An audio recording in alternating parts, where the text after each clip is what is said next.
வணக்கம், நான் Hima Subramanian. Welcome to home cooking Tamil. இன்றைக்கி ஒரு அருமையான ஆனால் ரொம்ப சிம்பிளான உருளைக்கிழங்கு வறுவல் தான் பார்க்க போகிறோம். இதுக்கு ஒரு ஸ்பெஷல் மசாலா பவுடர் அரைச்சி நம்ம இதில் சேர்க்க போகிறோம். அதோட ஃப்ளேவர்ஸ் ரொம்ப அருமையாக இருக்கும். வாங்க எப்படி செய்கிறதுன்னு பார்க்கலாம். முதல்ல இதுக்கு தேவையான உருளைக்கிழங்கை நல்லா க்ளீன் பண்ணி எடுத்து வச்சுருக்கேன். இந்த உருளைக்கிழங்கை தோலை எடுத்துகிட்டு சின்ன சின்ன பீசஸை கட் பண்ணி வைங்க.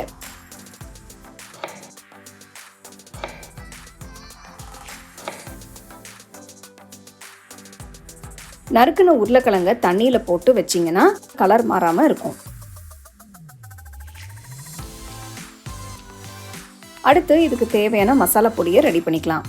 இந்த மசாலா பொடி செய்ய தேவையான எல்லாத்தையும் நான் அளந்து எடுத்து வச்சுருக்கேன்.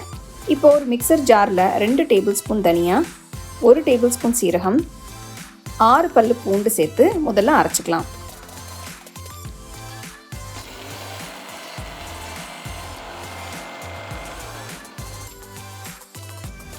இது பாதி அரைப்பட்டதும் 1 டேபிள் ஸ்பூன் சிவப்பு மிளகாய் தூள், 1 டீஸ்பூன் உப்பு, கொஞ்சம் கருவேப்பிலையும் சேர்த்து அரைச்சிக்கலாம். கருவேப்பிலை ஃப்ரெஷ்ஷாக சேர்த்திங்கன்னா இதோட ஃப்ளேவர் ரொம்ப நல்லாயிருக்கும்.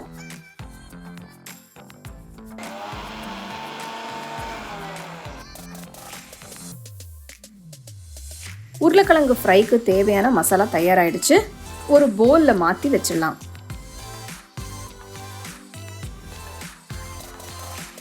ஒரு அகலமான கடாயில் 1 டேபிள் ஸ்பூன் எண்ணெயை ஊற்றிருக்கேன்.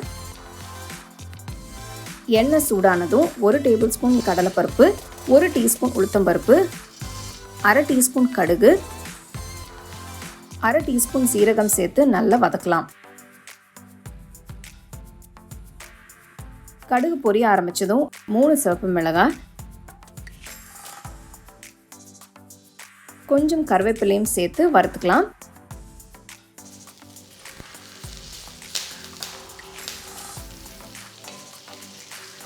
இது கூட 1/2 டீஸ்பூன் பெருங்காயத்தூள் சேர்த்து கலந்து விடுங்க.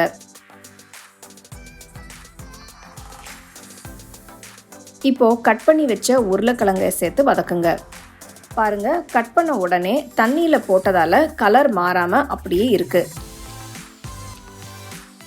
இது கூட 1/2 டீஸ்பூன் மஞ்சள் தூள், 1/2 டீஸ்பூன் உப்பு சேர்த்து மிக்ஸ் பண்ணுங்க.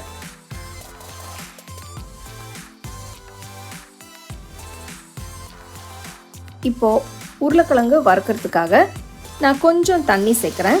ரொம்ப தண்ணி வேண்டாம், சும்மா 2-3 டீஸ்பூன் தண்ணி சேர்த்தா போதும். தண்ணி ரொம்ப சேர்த்தோம்னா கிழங்கு கிறிஸ்பியாக ஃப்ரை ஆகாமல் ரொம்ப சாஃப்ட் ஆகிடும். இந்த தண்ணியிலேயே கிழங்கு நல்லா வெந்துடும். இந்த ஸ்டேஜில் நம்ம ஃப்ரெஷ்ஷாக ரெடி பண்ண மசாலா தூளை சேர்த்து நல்லா மிக்ஸ் பண்ணுங்கள்.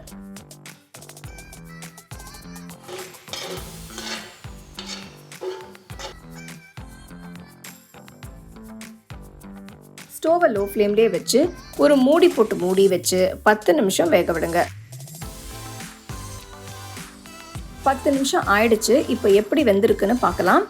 மசாலா கூட கோட் ஆகி உருளைக்கிழங்கு நல்லா வெந்திருக்கு. உங்களுக்கு இன்னும் கொஞ்சம் கிறிஸ்பியாக வேணும்னா நீங்கள் இன்னும் லோ ஃப்ளேமில் ஸ்டோவை வச்சு இன்னும் கொஞ்சம் நேரம் ஃப்ரை பண்ணிக்கலாம். அருமையான வாசனையோட டேஸ்டியான எண்ணெய் குறைச்சலான உருளைக்கிழங்கு ஃப்ரை சர்வ் பண்ண ரெடி ஆயிருக்கு. இந்த ஃப்ரை சாம்பார், ரசம், தயிர்னு எல்லா ரைஸ் கூடவும் வச்சு சாப்பிட ரொம்ப அருமையாக இருக்கும். ஸோ கண்டிப்பாக இந்த ரெசிபியை நீங்கள் ட்ரை பண்ணி எப்படி இருந்ததுன்னு எனக்கு சொல்லுங்கள்.